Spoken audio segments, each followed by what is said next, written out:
여러분은 한국이 아프리카에 무기를 팔면서 덤으로 뭘 주었는지 아십니까?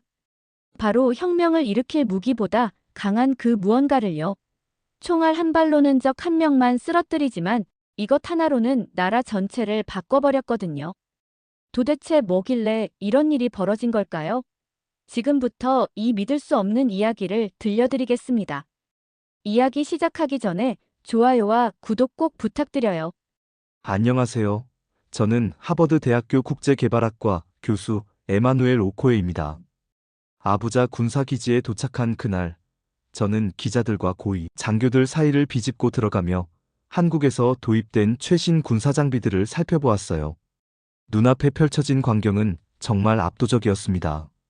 한국산 장갑차들이 햇빛을 받아 반짝이고 있었고, 초계정들이 위풍당당하게 진열되어 있었죠.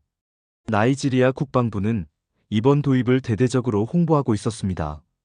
모든 이들의 시선이 무기의 성능과 화력에 집중되어 있을 때, 저는 우연히 이상한 장면을 목격하게 됩니다. 장갑차 그늘 아래 5명의 군인들이 둥글게 모여 앉아 있었는데, 그들 앞에는 총이나 탄약이 아닌 교재가 펼쳐져 있었어요. 한 상급자가 천천히 글자를 가리키며 무언가를 설명하고 있었고, 젊은 병사들은 연필을 쥐고 서툰 글씨를 따라 쓰고 있었습니다. 처음에는 제 눈을 의심했어요. 분명 군사장비 시연회인데 왜 저기서 글자 공부를 하고 있는 걸까요? 가까이 다가가 보니 더욱 놀라웠습니다. 그들이 배우고 있는 것은 바로 한국에서 도입한 장비의 운용 매뉴얼을 읽는 방법이었어요. 하지만 단순히 기술적인 내용만이 아니었습니다. 기본적인 읽기와 쓰기부터 시작해서 숫자, 계산까지 말 그대로 문해교육이 진행되고 있었던 것입니다. 한 병사가 저를 발견하고는 부끄러워하며 교재를 덮으려 했지만 교관은 오히려 자랑스럽게 말했어요. 이 친구들이 처음엔 자기 이름도 제대로 못 썼는데 이제는 장비 점검 목록을 직접 작성할 수 있게 되었다고 했습니다. 25살 된 한 병사는 서툰 발음으로 매뉴얼의 첫째 페이지를 읽어내려갔고 다른 병사들은 박수를 쳐주었어요. 그 순간 저는 깨달았습니다. 여기서 진짜 혁명이 일어나고 있다는 것을요. 최첨단 무기를 도입하는 과정에서 예상하지 못한 부수 효과가 나타나고 있었던 겁니다. 군인들이 장비를 제대로 운용하기 위해서는 매뉴얼을 읽을 수 있어야 했고, 그 과정에서 자연스럽게 문해교육이 시작된 것이었어요. 한국에서 온 기술자들은 처음엔 당황했지만 곧 이해했다고 합니다.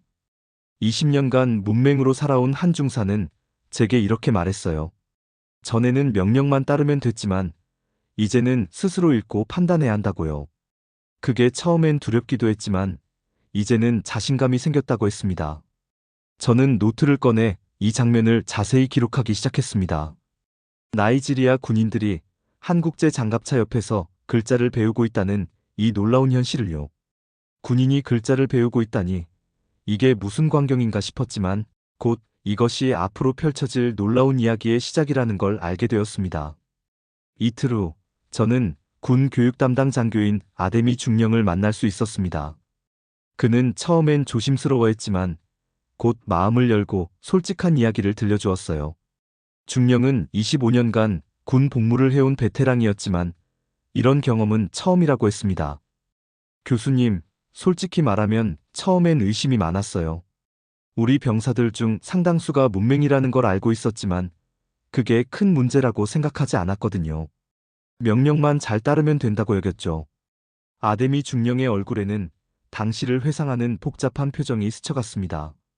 하지만 한국에서 도입한 장비들은 달랐어요. 기존의 단순한 무기와는 차원이 다른 정교함을 요구했습니다.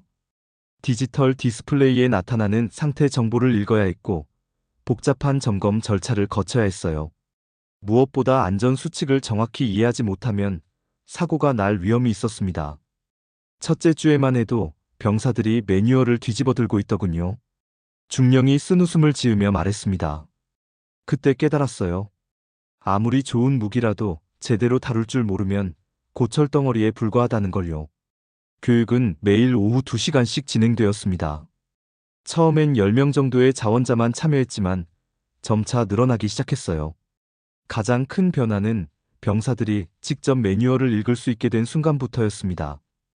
그전까지는 상급자가 구두로 설명해주는 것에만 의존했는데 이제는 스스로 정보를 찾고 이해할 수 있게 된 거예요.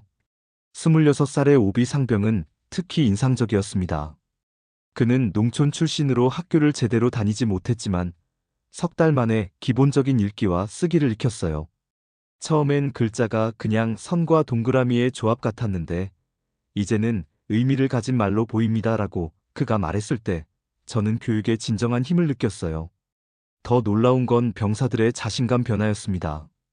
글자를 읽을 수 있게 되면서 그들은 단순히 명령을 받는 존재가 아니라 스스로 생각하고 판단하는 사람이 되었어요.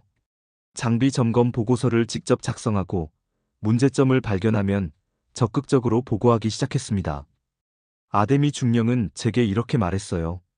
총은 쏘면 끝이지만 글자는 평생 써먹을 수 있어요. 더 중요한 건 이 능력이 그들의 가족과 아이들에게까지 전해진다는 겁니다. 그의 말에서 저는 교육이 가진 세대를 넘나드는 힘을 느꼈습니다. 실제로 훈련 성과도 눈에 띄게 향상되었어요. 매뉴얼을 읽을 수 있는 병사들은 장비 조작 시간이 절반으로 줄었고 실수도 현저히 감소했습니다. 한국 기술자들도 놀라워했다고 해요. 그런데 이 변화는 군대 안에만 머물지 않았습니다. 병사들이 휴가를 나가면서 가족들에게도 글자를 가르치기 시작한 거예요. 특히 한 병사의 딸이 보여준 반응은 정말 감동적이었는데 그 이야기야말로 이 모든 변화의 진정한 의미를 보여주는 순간이었습니다. 그 주 토요일, 저는 기지 근처 마을의 초등학교를 방문했습니다. 마침 부모 참관 수업이 있다고 해서 따라간 건데 거기서 정말 잊을 수 없는 장면을 목격하게 되었어요. 교실 안에는 여러 가족들이 앉아 있었고 칠판 앞에는 8살 된 아이샤라는 소녀가 서 있었습니다. 아이샤의 아버지는 제가 만났던 오비 상병이었어요. 그는 딸이 발표하는 모습을 긴장한 표정으로 지켜보고 있었습니다. 선생님이 아이샤에게 자기 이름을 칠판에 써보라고 했을 때 아이는 잠시 망설이더니 천천히 분필을 들었어요. 아, 이, 샤. 아이가 한 글자씩 또박또박 써내려가는 모습을 보며 교실은 조용해졌습니다. 그런데 놀라운 일이 벌어졌어요. 아이샤가 자기 이름을 다 쓴 후 그 밑에 서툰 글씨로 또 다른 문장을 적기 시작한 거예요. 사랑해요, 아빠. 그 순간 교실은 완전한 정적에 휩싸였습니다. 오비 상병의 눈에서 눈물이 흘러내렸어요. 그는 자리에서 일어나 딸을 끌어안았고 교실 안의 모든 사람들이 박수를 치기 시작했습니다. 저 역시 모르게 눈시울이 뜨거워졌어요. 나중에 알게 된 이야기는 더욱 감동적이었습니다. 오비 상병은 집에 돌아가면 딸과 함께 글자 공부를 했대요. 아버지가 부대에서 배운 걸 딸에게 가르쳐주고 딸은 학교에서 배운 걸 아버지에게 알려주는 식으로요. 둘이 함께 한 글자씩 익혀나가며 서로의 선생님이 되었던 거죠. 아빠가 글자를 배우기 시작하면서 우리 집이 완전히 달라졌어요. 아이샤의 어머니인 파티마 씨가 제게 말했습니다. 전에는 남편이 집에 와서 TV만 보거나 친구들과 술만 마셨는데 이제는 딸과 함께 책을 읽어요.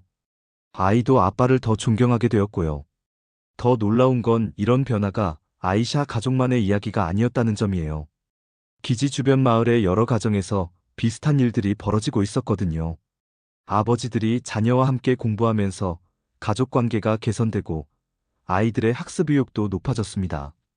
아이샤는 제게 이렇게 말했어요. 아빠가 전에는 제 숙제를 도와줄 수 없었는데 이제는 함께 할 수 있어요. 아빠가 글자를 읽을 수 있다는 게 정말 자랑스러워요. 8살 아이의 순수한 표현에서 저는 교육이 가진 가족 치유의 힘을 느꼈습니다. 오비 상병도 변했어요. 전에는 딸 앞에서 부끄러웠어요. 학교 알림장도 못 읽고 딸이 뭘 배우는지도 몰랐거든요. 하지만 이제는 달라요. 딸과 함께 책을 읽고 숙제도 도와줄 수 있어요. 진짜 아빠가 된 기분입니다. 그날 저녁 저는 노트에 이렇게 적었습니다. 글자가 무기보다 강하다는 걸 오늘 확실히 깨달았다. 총은 파괴하지만 글자는 관계를 회복시킨다. 한국에서 온 장갑차가 아프리카의 가족을 치유하고 있다. 하지만 이 아름다운 변화는 곧 예상치 못한 저항에 부딪히게 됩니다. 마을 장로들과 일부 기득권층이 이 움직임을 달가워하지 않기 시작한 거예요. 그들에게는 무언가 위협적으로 느껴졌던 모양입니다. 이틀 후 월요일, 저는 아부자 시내의 우체국 재래시장을 방문했습니다. 군인 가족들의 이야기를 더 자세히 들어보려던 참이었는데 거기서 또 다른 놀라운 광경을 목격하게 되었어요. 시장 한 구석에서 여성 상인 7명이 둘러앉아 있었는데 그들 가운데 한 명이 종이에 숫자를 적어가며 뭔가를 설명하고 있었습니다. 가까이 다가가 보니 이들은 장부 쓰는 법을 배우고 있었어요. 놀랍게도 가르치는 사람은 오비 상병의 아내 파티마 씨였습니다.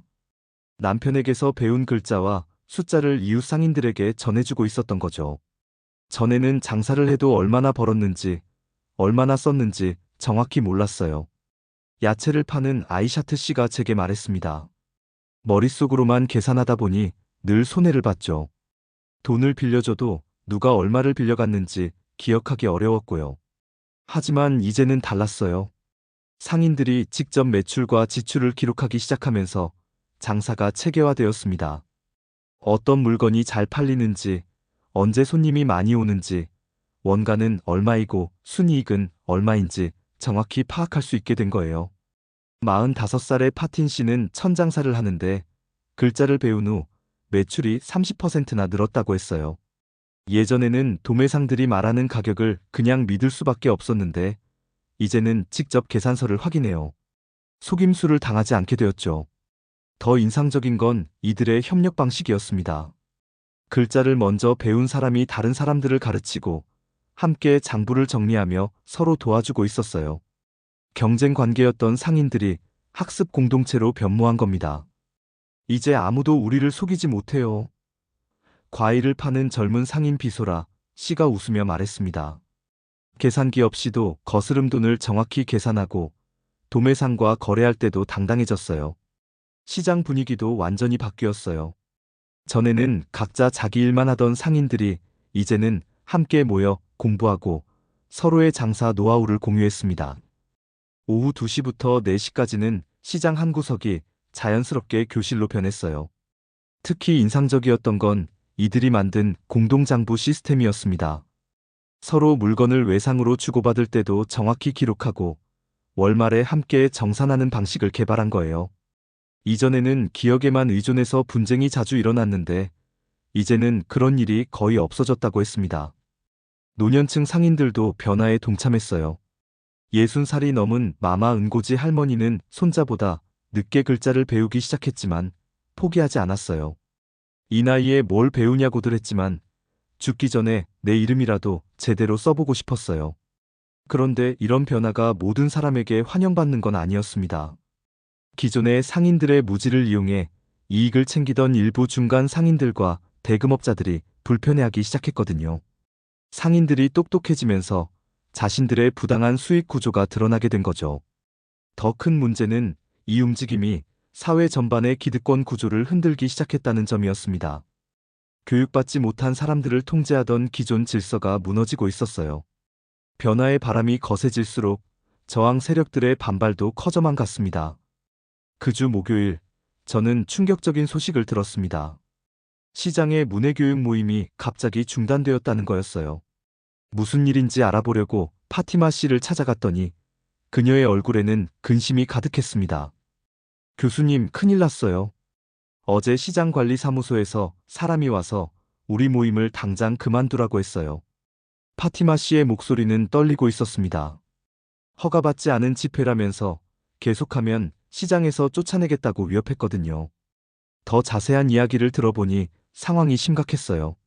지역의 유력한 프랑스어 교육기관과 연결된 정치인들이 이 움직임을 문제 삼기 시작한 거였습니다. 그들은 무질서한 민중교육이 사회 안정을 해친다며 공식적으로 항의했다고 해요. 특히 지역 유지인 아라지 의원은 공개적으로 이렇게 말했습니다. 글자가 무기보다 더 위험하다는 말이 있지 않나? 제대로 된 교육기관을 거치지 않은 무분별한 학습은 사회 혼란만 부를 뿐이다. 그의 발언은 지역 신문에 대서특필되었어요. 하지만 진짜 이유는 따로 있었습니다. 제가 조사해보니 아라지 의원은 지역 최대 대금업체의 실질적 소유주였거든요. 상인들이 글자를 배우면서 그의 사업에 타격을 입기 시작한 거예요. 이전에는 복잡한 계약서를 읽지 못하는 상인들을 상대로 고금리 대출을 해줬는데 이제는 그게 어려워진 겁니다. 군 내부에서도 반발이 있었어요. 일부 고위 장교들이 병사 교육에 너무 많은 시간을 할애하고 있다며 불만을 표시했습니다. 익명을 요구한 한 대령은 제게 이렇게 말했어요. 군인은 명령에 복종하면 되는 거지. 왜 쓸데없이 글자를 가르치느냐? 오히려 계급 질서만 흐트러뜨린다. 교육을 방해하려는 압력은 점점 거세졌습니다. 시장 상인들에게는 영업 허가 갱신을 미루겠다고 위협했고, 군인 가족들에게는 부대 숙소에서 나가라는 통보가 내려지기도 했어요. 심지어 아이샤가 다니는 학교에서도 과도한 가정교육이 정규 교육과정을 방해한다는 이상한 지적을 받았습니다. 가장 심각했던 건 프랑스 문화원에서 나온 성명이었어요. 그들은 나이지리아의 공식 교육 언어는 영어와 프랑스어라며 무어가 현지어, 교육은 국제 기준에 맞지 않는다고 주장했습니다. 식민지 시대부터 이어져 온 언어 지배 구조를 지키려는 의도가 노골적으로 드러났어요. 하지만 더 놀라운 건 이런 압력에 맞서는 사람들의 반응이었습니다. 오비 상병은 제게 이렇게 말했어요. 겁이 나긴 하지만 포기할 순 없어요. 딸이 아빠를 자랑스러워하는 걸 포기할 수는 없거든요. 시장 상인들도 마찬가지였어요. 비소라 씨는 이제 와서 멈출 수 없다며 지하에서라도 계속 배우겠다고 다짐했습니다. 파틴 씨도 우리가 바보가 아니라는 걸 증명하고 싶다고 말했어요. 특히 인상적이었던 건 아이들의 반응이었습니다. 아이샤는 제게 이렇게 말했어요. 어른들이 우리 아빠를 나쁘게 말해도 상관없어요. 아빠가 공부하는 모습이 정말 멋있거든요. 저는 노트에 이렇게 적었습니다. 진짜 전쟁이 시작되었다. 총과 탱크의 전쟁이 아닌 무지와 지식의 전쟁, 지배와 해방의 전쟁이다. 하지만 이 갈등의 결말은 예상치 못한 방향으로 흘러가게 됩니다. 실제 훈련에서 벌어진 놀라운 사건이 모든 것을 뒤바꿔 놓았거든요. 그 다음 주 화요일, 저는 나이지리아군의 대규모 합동훈련에 참관할 기회를 얻었습니다. 국방부에서는 한국산 장비의 성능을 입증하고 동시에 쓸데없는 교육 논란을 잠재우려는 의도로 이 훈련을 기획했다고 해요. 하지만 결과는 그들의 예상과 완전히 달랐습니다. 훈련장에는 2개 부대가 배치되었어요. 첫째 부대는 글자를 배운 병사들로 구성된 교육부대였고, 둘째 부대는 기존 방식으로 훈련받은 전통부대였습니다. 같은 한국산 장비를 사용하는 조건이었죠. 고위 장교들은 전통부대의 압승을 확신하고 있었어요. 훈련이 시작되자마자 차이가 드러났습니다. 교육부대의 병사들은 장갑차 디스플레이에 나타나는 정보를 즉시 읽고 해석했어요. 연료량, 탄약 상태, 엔진 온도까지 정확히 파악하며 움직였습니다. 반면 전통부대는 상급자의 구두 지시에만 의존해야 했죠. 가장 결정적인 순간은 돌발 상황이 발생했을 때였습니다. 한 장갑차에서 경고등이 켜지면서 화면에 영어로 오류 메시지가 떴어요. 전통부대는 당황해서 무전으로 본부에 도움을 요청했지만 교육부대의 오비 상병은 침착하게 매뉴얼을 펼쳐 문제를 진단했습니다. 냉각수 온도 상승, 즉시 엔진 정지 필요. 오비 상병이 정확히 상황을 파악하고 적절한 조치를 취했어요. 만약 이것이 실제 작전이었다면 엔진 과열로 인한 심각한 사고를 막은 셈이었죠. 더 놀라운 건 팀워크의 차이였습니다. 교육부대는 각자가 매뉴얼을 읽을 수 있어서 서로 보완하며 움직였어요. 한 명이 놓친 부분을 다른 병사가 확인하고 복잡한 절차도 여러 명이 나누어 수행했습니다. 반면 전통부대는 모든 것을 상급자 한 명에게 의존해야 했죠. 훈련 결과는 충격적이었습니다. 교육부대가 모든 항목에서 전통부대를 압도한 거예요. 작전 수행 시간은 30% 단축되었고 장비 오작동은 절반으로 줄었어요.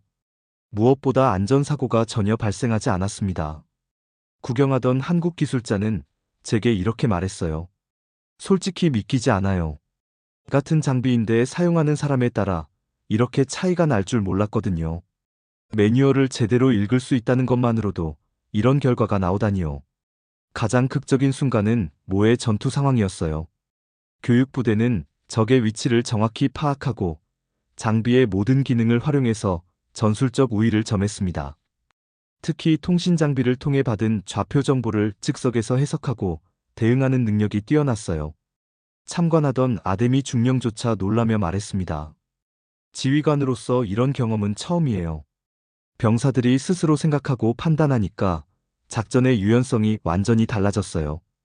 우리가 무기를 샀지만 진짜 얻은 건 사람의 변화였습니다. 하지만 가장 인상적이었던 건 병사들의 자부심이었어요. 교육부대의 한 병사는 이렇게 말했습니다. 이제 저희는 단순히 명령을 받는 사람이 아니라 전문가가 된 기분이에요. 우리가 다루는 장비를 완전히 이해하고 있거든요. 훈련이 끝난 후 고위 장교들의 표정은 복잡했어요. 교육 반대론자들은 할 말을 잃었고 국방부 차관은 결과를 신중히 검토하겠다고만 말했습니다. 하지만 현장에 있던 모든 사람은 알 수 있었어요. 교육의 힘이 무기의 성능보다 중요하다는 사실을 말이에요. 그런데 이 놀라운 결과는 나이지리아를 넘어 전 세계의 주목을 받게 됩니다. 제가 이 사례를 정리해서 발표할 기회가 생겼거든요. 석 달 후, 저는 뉴욕 유엔 본부 총회장에 서 있었습니다. SDG 4번 양질의 교육 특별 세션에서 나이지리아 사례를 발표할 기회를 얻은 거였어요. 193개국 대표들이 참석한 가운데 저는 떨리는 마음으로 발표를 시작했습니다. 존경하는 각국 대표 여러분, 오늘 저는 한 나라의 무기 수입이 어떻게 교육혁명으로 이어졌는지 말씀드리고자 합니다. 첫 마디를 꺼내자 회의장이 조용해졌어요. 스크린에는 오비 상병이 딸과 함께 글자를 배우는 사진이 떠올랐습니다. 저는 처음부터 차근차근 설명했어요. 한국제 군사장비 도입이 어떻게 문해교육의 필요성을 만들어냈는지, 그 교육이 어떻게 가족과 지역사회로 확산되었는지를요. 특히 아이샤가 칠판에 사랑해요. 아빠라고 쓴 순간의 사진을 보여줄 때는 회의장에서 탄성이 터져 나왔습니다. 이것이 바로 교육의 힘입니다. 저는 목소리에 힘을 주었어요. 한 사람이 글자를 배우면 그 효과는 세대를 넘어 확산됩니다.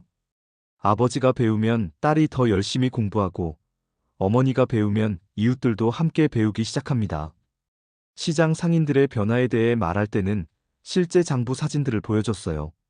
서툰 글씨로 적힌 매출 기록들, 정확한 계산이 담긴 가계부들이 스크린에 나타났습니다. 교육은 경제적 자립의 기반입니다. 글자를 읽을 수 있게 된 상인들의 소득이 평균 40% 증가했습니다.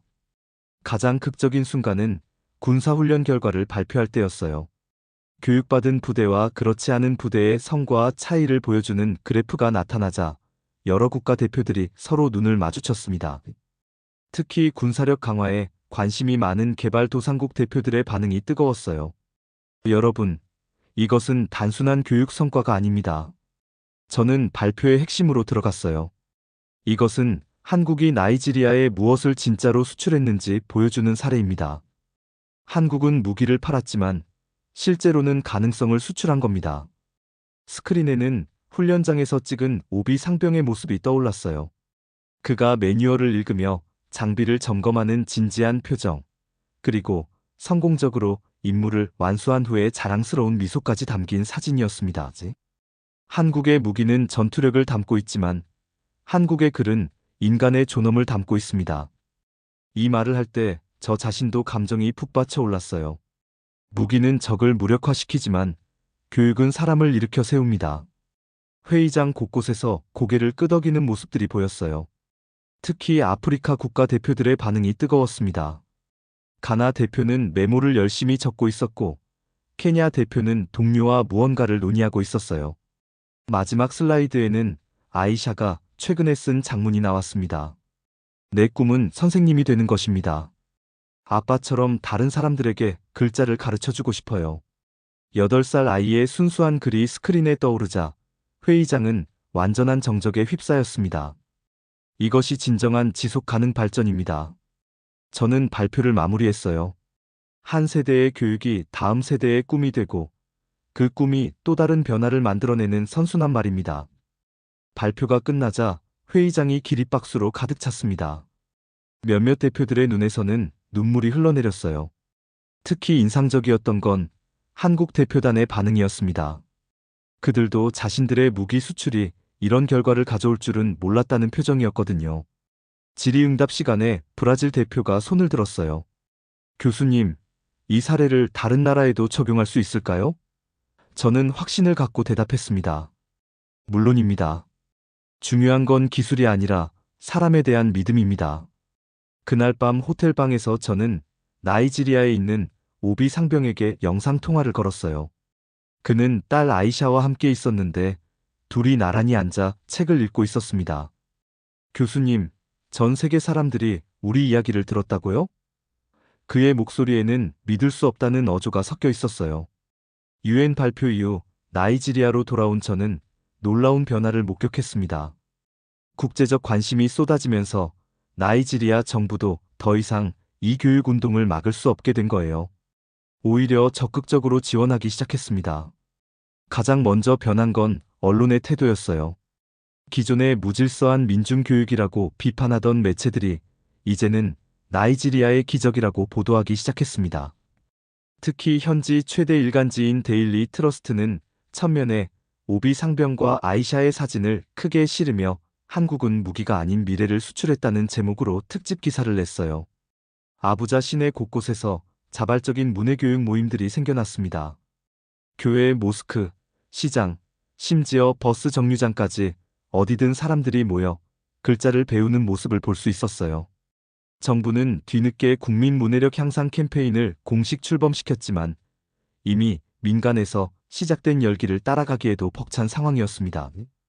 오비 상병의 가족도 크게 달라졌어요. 아이샤는 이제 반에서 가장 적극적인 학생이 되었고 특히 글쓰기 실력이 눈에 띄게 늘었습니다. 더 놀라운 건 그녀가 다른 친구들에게 공부를 가르쳐주는 작은 선생님이 되었다는 거예요. 아빠가 글자를 배우면서 우리 집이 완전히 바뀌었어요. 아이샤가 제게 말했습니다. 이제 아빠랑 숙제도 같이 하고 책도 같이 읽어요. 그리고 아빠가 저에게 군대 이야기도 많이 해주세요. 파티마 씨는 이제 마을에서 가장 존경받는 교육자가 되었어요. 그녀가 가르친 상인들만 해도 50명이 넘었고 그들 대부분이 경제적으로 더 나은 상황이 되었습니다. 전에는 그냥 생계를 유지하는 것만으로도 힘들었는데 이제는 미래를 계획할 수 있게 되었어요. 시장의 변화는 더욱 극적이었습니다. 글자를 배운 상인들이 협동조합을 만들어 공동구매와 공동판매를 시작했어요. 중간 상인들의 부당한 마진을 없애고 직접 소비자와 거래하면서 수익이 크게 늘었습니다. 예전에 교육을 반대하던 아라지 의원의 대금업체는 결국 문을 닫고 말았어요. 군대에서도 변화가 계속되었습니다. 문해교육을 받은 병사들의 성과가 워낙 뛰어나자 이제는 모든 신병이 입대와 함께 기초교육을 받게 되었어요. 아데미 중령은 교육 담당에서 훈련 담당으로 승진했고 그의 교육 모델은 다른 부대로도 확산되었습니다. 한국 정부와 기업들도 이 사례에 주목하기 시작했어요. 단순한 무기 수출이 아니라 교육과 기술 이전을 포함한 패키지 수출 모델을 개발하게 된 거죠. 다른 아프리카 국가들에서도 나이지리아 모델을 도입하고 싶다는 요청이 쏟아졌습니다. 가장 인상적이었던 건 아이들의 변화였어요. 부모가 교육받는 모습을 본 아이들이 공부에 대한 태도가 완전히 달라졌습니다. 학교 출석률이 올라갔고 중도 포기하는 학생들이 현저히 줄었어요. 특히 여학생들의 교육 참여도가 크게 향상되었습니다. 1년 후 저는 다시 그 초등학교 교실을 방문했습니다. 칠판에는 아이들이 써놓은 장래희망들이 빼곡히 적혀 있었어요. 선생님이 되고 싶어요. 의사가 되고 싶어요. 엔지니어가 되고 싶어요. 그 중에서도 아이샤가 쓴 글이 유독 눈에 띄었습니다. 저는 커서 전 세계 아이들에게 글자를 가르쳐주는 선생님이 되고 싶어요. 아빠처럼요. 오비 상병은 이제 부대에서 교육 담당 부사관이 되었어요. 그는 제게 이렇게 말했습니다. 교수님, 처음엔 그냥 장비 사용법만 배우려고 했는데 제 인생이 완전히 바뀌었어요. 이제 저는 딸에게 자랑스러운 아빠가 되었고 다른 사람들에게도 도움이 되는 사람이 되었어요. 마지막 날 저녁, 저는 아부자 시내 언덕에 올라가 도시 전체를 내려다보았습니다. 곳곳에서 불 켜진 창문들 너머로 사람들이 책을 읽는 모습들이 보였어요. 어떤 집에서는 가족이 함께 둘러앉아 공부하고 있었고 어떤 곳에서는 이웃들이 모여 서로 가르치고 배우고 있었습니다. 그 순간 저는 깨달았습니다. 철보다 강한 힘, 불보다 뜨거운 힘이 정말로 존재한다는 걸요. 그것은 바로 글자였습니다. 그리고 그 글자의 힘을 처음 일깨워준 나라는 한국이었어요. 한국이 나이지리아에 진짜로 수출한 건 장갑차나 초계정이 아니라 변화할 수 있다는 믿음이었습니다. 지금도 나이지리아 어딘가에서는 아버지가 딸과 함께 글자를 배우고 있을 거예요. 그리고 그 아이는 언젠가 더 많은 사람들에게 배움의 기쁨을 전해줄 겁니다. 이것이야말로 진정한 세대를 잇는 힘, 미래를 지키는 힘이 아닐까요? 여러분도 이 이야기가 감동적이셨다면 좋아요와 구독 부탁드려요. 앞으로도 더 많은 희망적인 이야기들을 들려드리겠습니다.